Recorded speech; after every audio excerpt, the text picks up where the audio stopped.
हम लड़के चाहे कितनी भी अच्छी वीडियो बना लें पर कोई लाइक नहीं करता अगर लड़की किसी वीडियो में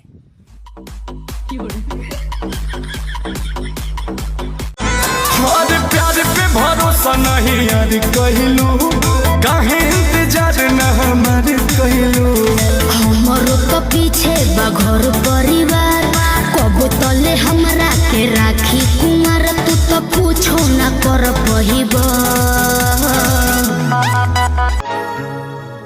जी चाहता है खुद को जला दो मौत को अपने दिल से लगा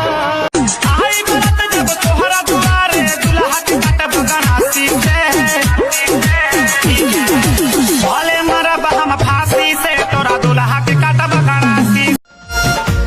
दुनिया बनवला तू ही वाहिरे खुदाई